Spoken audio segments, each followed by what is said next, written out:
السلام عليكم ورحمة الله وبركاته. عاملين ايه يا حبايبي؟ يا صباح الورد، يا صباح الفل، يا صباح العسل على احلى متابعين في الدنيا واحلى مشاهدين في الدنيا. يا رب ما تحرمش منكم. قبل اي شيء صلوا على النبي، صلوا على النبي يا جماعة، صلوا على النبي وزيدوا النبي صلى عليه افضل الصلاة والسلام. طبعا لو اول مرة تشوف قناتي تعالوا اشتركوا في القناة وفعلوا الجرس، وحطوا لايك جميل كده زيكم. بالله عليكم لا تحطوا لايك، بالله عليك يا اللي بتتفرج لا تحط لايك. واشتركوا في القناة وفعلوا الجرس عشان يوصل لكم كل جديد. ولو بفيدكم بأي حاجة وبقدم أي حاجة تفيدك بأي 1% حتى، ممكن تشتركوا في القناة.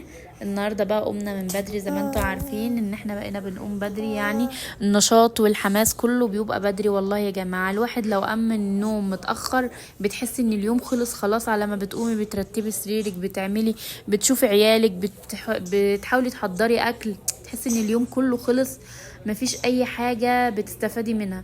طبعا احلى حاجة في الدنيا ان انا بقوم بدري علشان خاطر ولادي بيبقوا لسه نايمين. يعني انا بقوم وبسيبهم نايمين براحتهم. بحاول بقى انجز كل اللي ورايا، يعني لو ورايا اي حته اي حاجه بتتروق يعني بسيب طبعا الحته اللي نايمين فيها ما بروقهاش، وبروق بجهز الغدا، بعمل فطار، بعمل اي حاجه، بروق الصاله كده يعني. بحاول انجز اي حاجه وهم نايمين، لان الصراحه يا جماعه ما بعرفش اعمل اي حاجه والله وهم صاحيين، لان هم لسه اطفال صغيره محتاجين رعايه وكده. فالله يكون في عون اي واحده عندها اطفال صغيره زيي، ربنا يعينها يا رب. طبعا قمنا من بدري، فطرنا وعملت طبعا بدأنا يومنا بفنجان القهوة الجميل، علشان ايه؟ يبقى كله طاقة ايجابية كده اليوم، ونخرج الطاقة السلبية دي برا. طبعا انا قاعدة كنت بشرب القهوة، لقيت عصفورتين جايين واقفين على الشباك، فانا بحب قوي قاعدة ابص كده للعصافير. يعني بحب الطبيعة. طبعا في ناس كتير اكيد زيي. فطبعا شربنا القهوة وقعدت شوية وشفت اللي ورايا وطبعا طبقت الغسيل، كان عندي غسيل طبقته وروقت الصالة وكنستها ومسحت وظبطت الدنيا وجهزت حاجة الغدا. طبعا انا كنت امبارح عامله مكرونه ولحمه وشوربه، ففايض عندي شوربه ولحمه. فطبعا قلت اعمل عليهم شويه خضار عشان عيالي بيحبوا الخضار ومفيد ومغذي ليهم. فجبت بسله وقلت اما اعملها واعملها معاكم. طبعا الاول اهوت نزلنا بقى ببصلايه كده، حطينا معلقه سمنه على شويه زيت، ونزلنا ببصلايه قليناها، وبعدين نزلنا بكيس البسله، انا بجيبها مجمده اللي هي ديري يا امريكانا. الانواع دي جميله.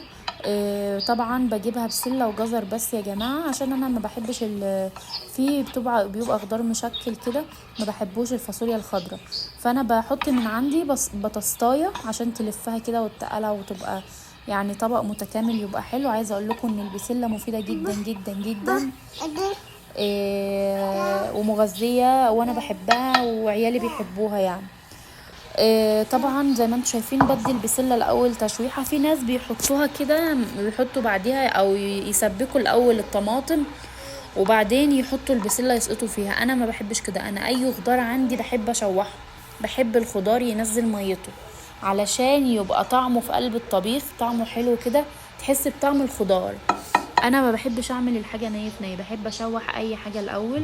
طبعا نحط الملح والفلفل واسيبهم كده بقى ايه يتشوحوا. اول ما تحس ان الخضار استوى، البطاطس استوت كده طريت وهي والبسله، طبعا بتنزلي بالصلصه او بالطماطم. انا ما كانش عندي طماطم فهحط صلصه، لان انا ناويه ان انا برضو يا جماعه ما تقلش الصلصه قوي، يعني اللي هو نص مع باكو صلصه حطيته عشان عايزاها خفيفه، تبقى خفيفه كده. هي يعني مش هتبقى شوربه خضار، بس تبقى خفيفه شويه، صلصتها خفيفه، عشان زي ما انتوا عارفين ان الجو بقى حر والواحد ما عادش قادر اصلا للطبيخ والحاجات دي. اللي هو الاكلات اللي بتبقى في الحر دي لازم تبقى خفيفه يعني. عاملين ايه بقى بمناسبه ان الجو حر؟ عاملين ايه بجد يا جماعه؟ ابتدى الجو الصيفي بقى يدخل علينا، وريحه الصيف كده تدخل علينا الصبح وانت واقفه تطبخي كده، حاسه ان الهواء اللي بيهل عليكي ده هوا صيفي بجد.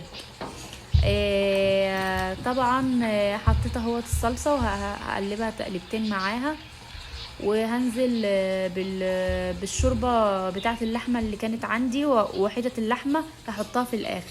طبعا هياخدوا غلوتين مع بعض، وهنعمل رز ابو شعريه وايه. وعيالي بقى ايه كانوا صحيوا خلاص. إيه طبعا استجميت براحتي وشفت اللي ورايا براحتي بقى. صحيوا، قلت بقى ايه انضف السرير. ما بحبش ان انا اسيب السرير متكركب لاخر اليوم، لا انا بحب انضفه وكل حاجه تبقى حواليا تمام وكده. واقعد بقى رايقه واخلص الطبيخ اللي ورايا واقعد رايقه عشان اشوف طلبات عيالي واشوف هم محتاجين ايه واكلهم واشربهم، اكون خلصت كل اللي ورايا. بجد بجد جربوا ان انتوا تقوموا بدري وتبداوا يومكم من بدري كده. اليوم بيفرق يا جماعه بجد. بتحس ان اليوم بتاعك مليان حاجات انت قادره تخلصيها.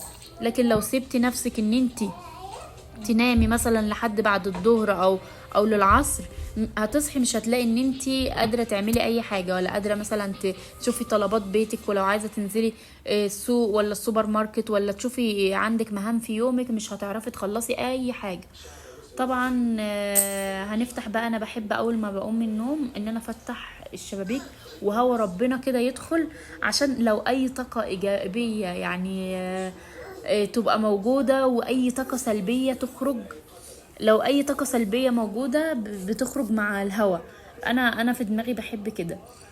طبعا بحب اتنفس هوا ربنا، بحس ان انا في بجد طاقة جديدة دخلت عندي.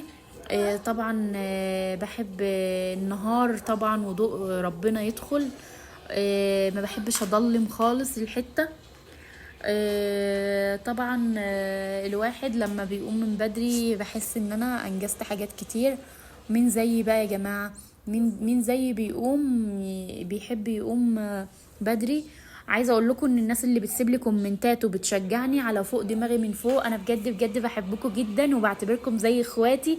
والله العظيم والله العظيم ربنا يعلم انا بحبكم قد ايه.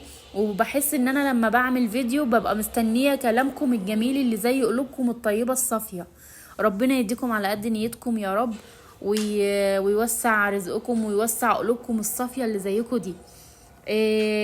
مش قادره اقول لكم يا جماعه ان انت لما تقولي كلمه حلوه لحد بتبقي ادخلتي عليه سرور وربنا يديكي يعني حسنات قد ايه بجد. سيبكم من اي حاجه، من اي يعني ان انت تبقي تعملي فيديو او مستنيه ان محتواكي يترفع او كده. ادخال السرور على قلب مسلم بجد.